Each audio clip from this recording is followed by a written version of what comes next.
I'm delighted to be joined now by Kirti Singh, Chief Analytics, Insights and Media Officer at P&G. P&G brands Pampers, Gillette, Pantene Pro V and Olay are once again featured in the Kantar BrandZ Most Valuable Global Personal Care Brands ranking this year. Congratulations, Kirti, and to all the team at P&G on this great achievement, and thank you very much for talking to us today. Thank you very much for having me, Martin. It's a pleasure to be here. Now, I'm sure everyone is keen to hear much more about the secrets behind your success. So let's start with a really general, broad question to kick us off. How do you believe brands add value to businesses? For us, we are a company of brands. And it really starts by the consumer. We really understand what the consumer wants. And when we deliver it to the best of our abilities, the consumers reward us by growing our brands and creating value for our stakeholders. And it's as simple as that. It's about focusing on the consumers. That's what matters the most. Okay, and clearly, as you say, P&G is a very large business with lots of brands across lots of markets. How do you go about actually aligning a successful marketing strategy across so many markets and so many brands globally?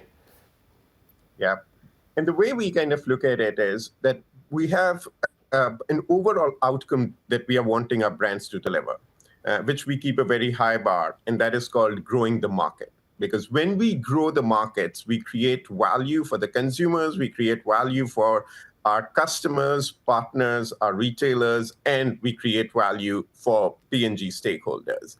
How we go about doing it is, again, a very simple framework that we follow. We call it who, what, and how. It starts with the consumer, understanding the consumers. That understanding leads to brands making some of the what choices on which they can decide what are some of the ones that they want to drive consistently across the markets, and what are some of the soft points that can be adapted to what the market needs and contexts are, which gets into the how, which is how our strategies are really executed at a marketplace. And that's where the biggest adaptation happens to what is most relevant in a given market for a group of consumers.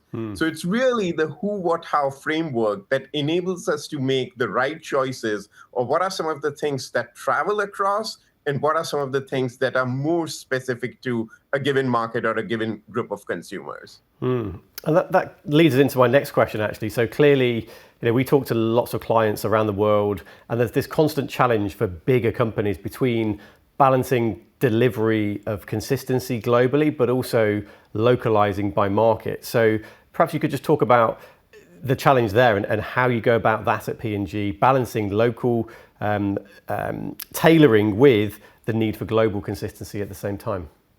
Yeah, and again, if you start with the consumer, you often end up in the right place. And all consumers are local. So there is nothing like a global average consumer. So our work really starts by understanding consumers in the place where which they live, in the context in which they live their lives. That's where it all starts from. Once we have done that understanding, we can definitely step back and distill as to which ideas travel more broadly and which would not. And more often than not, what we realize is that the core functional needs that our consumers have, again, keep in mind that in our case, we are a company of brands which are everyday brands, right? It's about everyday things, washing your hair, cleaning your teeth, doing your laundry. These are everyday brands and needs that consumers have. So those fundamental needs are the same everywhere. What is, of course, different is the context in which consumers live their lives. So the core fundamental products are things which do travel more often than not. But when it gets down to go-to-market, about how you're communicating it with the consumers, how you're bringing it alive on a shelf or in an online context, that's where you need more adaptation. But again, it starts with understanding the consumer, and that work, of course, happens in a given market, in a given context. Of course. Yeah, it sounds like that consumer centricity is key to what you do. So let's focus in on a specific brand next. So Dawn is a very big brand within the P&G portfolio, also known as Fairy in other markets around the world. So just thinking about the brand's main point of difference, What would you say that is? Is it mainly functional, mainly emotional, a combination of the two? And how do you go about maintaining that? That's a great question, Martin. And indeed, it starts with what's the consumer job to be done. And for Dawn and every other P&G brand to be superior on that core benefit. In case of Dawn, you would say that the starting point really becomes cleaning dishes and grease cutting. So Dawn or Fairy is absolutely superior on that core functional benefit. But as we spend time with the consumers, we also realized what a mental load not having the dishes clean and having a dirty kitchen puts on consumers' minds. And again, talking to them, understanding where they're coming from, what we also realized is that it's the second most dreaded chore that people do in their homes. The most dreaded one being, of course, cleaning toilets. So really, that made us think about how can we improve the consumers' lives in this context, not just from a functional benefit standpoint of grease cutting and getting the cleaning done of their dishes, but also the mental load that is associated with dishwashing. And the way to do that was to really reduce the time that they need to spend on doing their dishes. So we measured that as to how much time is being spent. And in US, on an average, it is 29 minutes. And really then focusing on as to how Dawn as a brand can reduce that for the consumers and take that mental load or reduce that mental load to a certain degree. So that's where things like Dawn Power Wash come in, which enable consumers to really wash on the go, do it very quickly, and reduce the mental load that they face.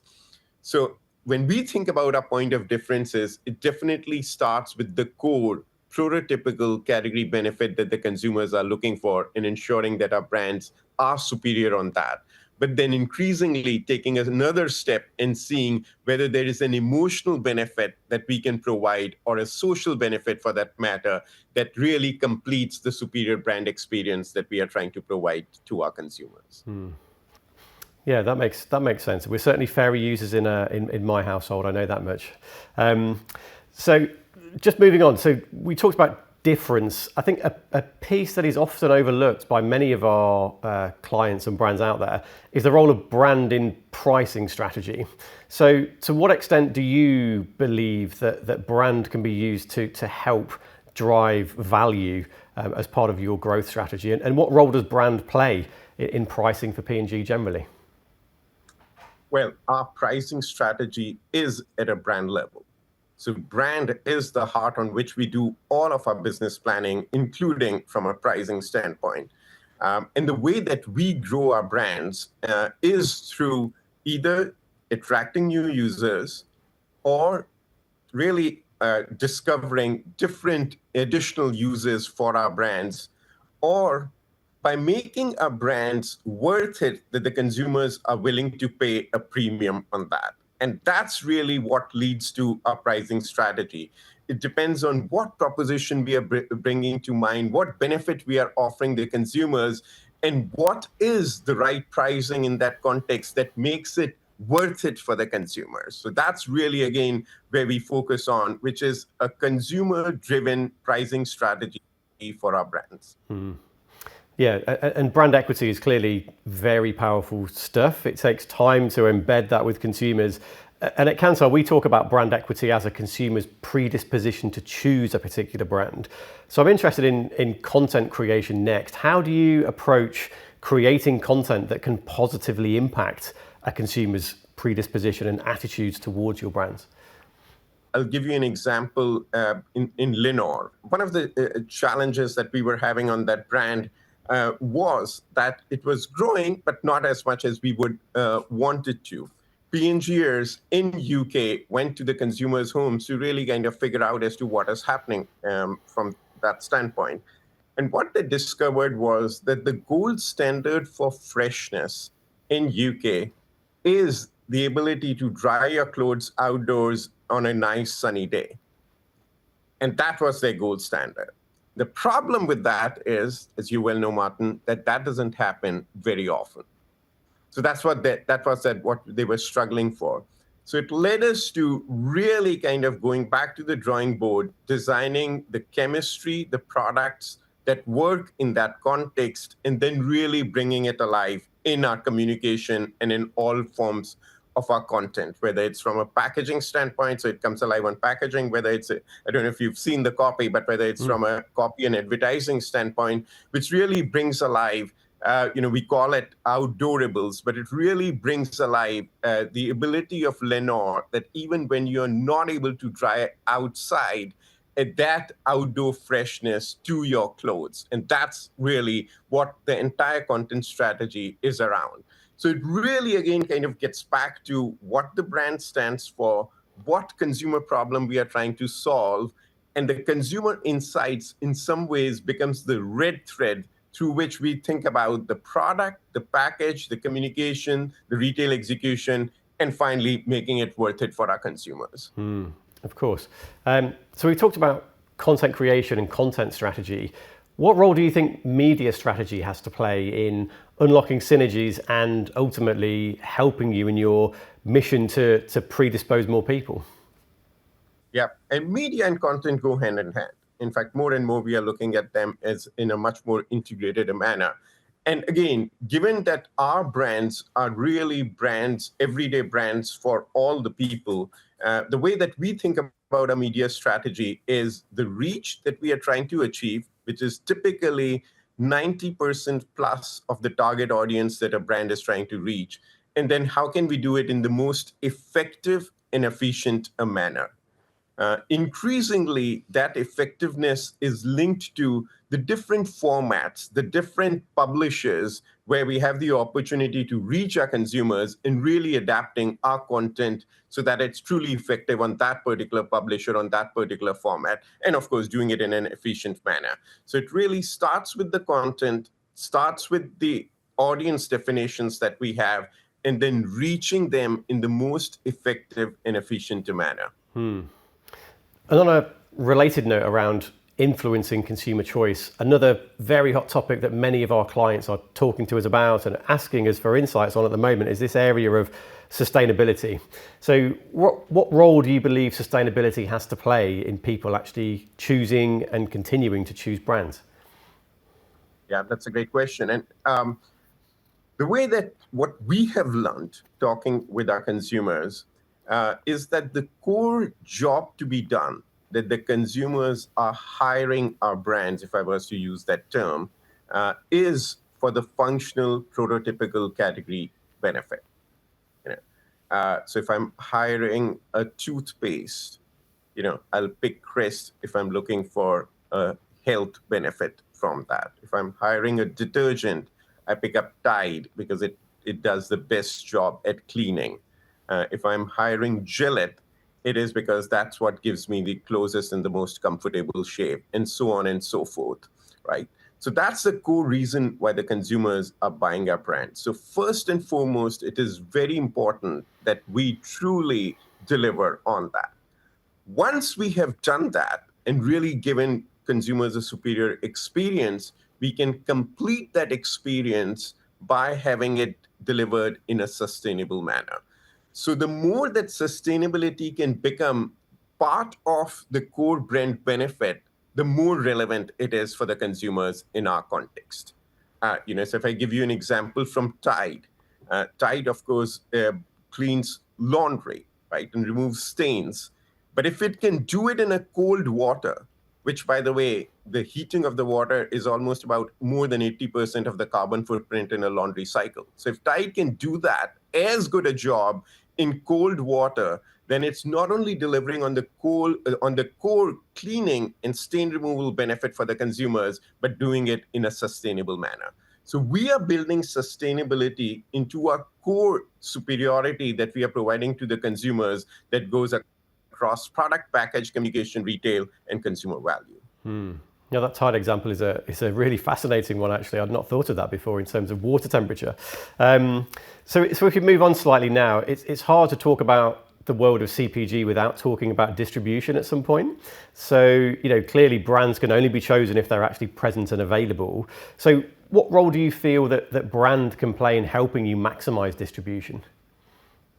Yep, absolutely. And the core strategy that our brands follow is to be available both from a mental availability standpoint, which happens through communication, it happens through media, as well as physical availability, which is where distribution comes in. And it is critical for our brands to be available wherever consumers are going to be shopping them, whether that is in an offline context or whether that's in an online context. And again, what we are trying to do is make sure that when consumers is making that shopping choice, that we are providing them as the best shopping experience, which lets them select the best, not just the best brand, but the best version of that brand that meets their needs, and do it in as quickly and as simply as possible. But that distribution and the quality of that distribution is very fundamental to our brand strategies. And do you feel that the role of brand and the power of your brands helps you in conversation with retailers as well?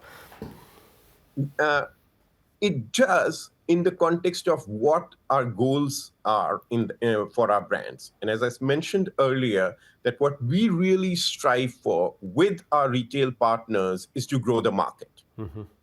That's really where we are focused on. And that is different and perhaps not something which is consistently done across different manufacturers, because there's a lot of focus which is put on market share. But we have very deliberately and intentionally focused on market growth and ensuring that our brands are leading market growth. And once you do that, it becomes absolutely a partnership with our retail partners to drive that. And that growing the pie is a very win-win strategy. Yeah. And just on that topic, that leads into my final few questions, actually. So, you talked about growing the market, working in partnership with retailers especially. Just wondered how at P&G you go about monitoring emerging trends and emerging consumer needs. How do you do that in terms of constantly being on the lookout to find new spaces to grow into? Yeah, that's it's something which has always been important, discovering future growth opportunities. And where we are today, we really are able to leverage a combination of human sciences, data sciences, and technology to do that. And that really makes it very, very powerful and very, very exciting because it really has enabled us to better serve our consumers. It starts with our ability to be with our consumers, observe them, listen to them in the context in which they are living their lives.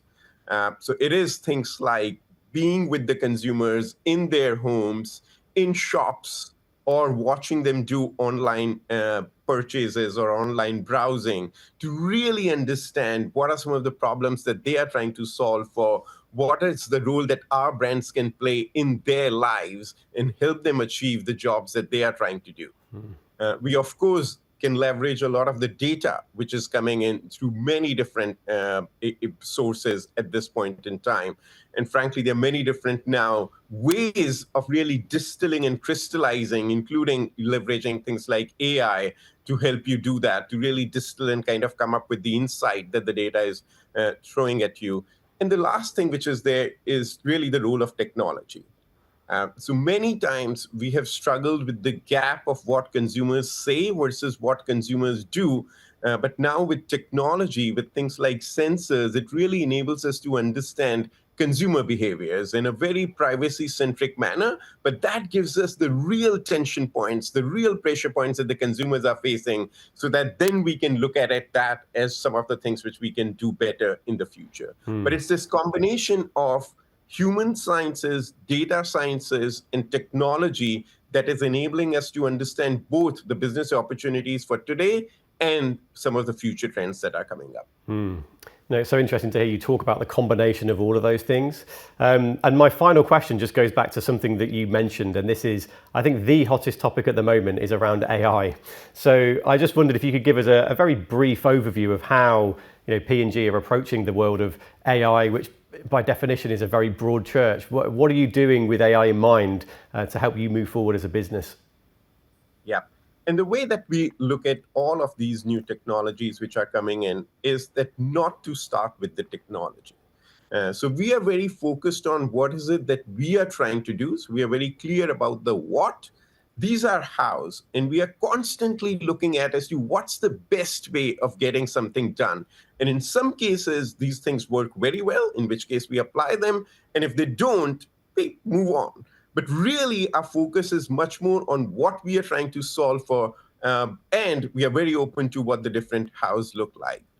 So we have, for example, and this is before the Gen AI conversation, which has taken on a lot of steam in the last year or so. But even prior to that, one of our challenges in the space of communication, for example, was how do we make sure that our most effective advertising is the one that goes on air? And we do it through consumer testing, right? And that's something which we've done for decades. But with the different formats and the amount of content that is being created in today's world, taking 3 to 4 weeks to do that, which used to cost us tens of thousands of dollars, was not very effective. And frankly, that led us to doing less of that. So that was a problem that we were trying to solve for. And what we used was AI models to do that, which enables us to do the same what, which is test a copy with our consumers, but do it in 24 hours for a very small fraction of the cost, what it used to cost, which has enabled us to then make sure that all of the content that we are creating, we are able to, before we put it on air, test it with the consumers. So that's a great example of AI driving efficiency, both on time as well as from a cost standpoint, and enabling us to do something that we have been doing for a long period of time. And the same thing with things like Gen AI. They're giving us a great opportunity to get into some of the creation spaces of distilling the insights and getting into creating some of the ideas. Again, we are focused on the what, and we are open to exploring all of these different ways of solving the how in a more effective and efficient manner. Yes, and I think that how is something that all businesses are wrestling with at the moment, including Kantar, as we learn how to adapt our business to this generational AI world as well. So, Kirti, thank you so much for joining us today. Some fascinating insights in there, and hope to see you again next year. Thanks very much, Martin. Have a good one. Bye for now.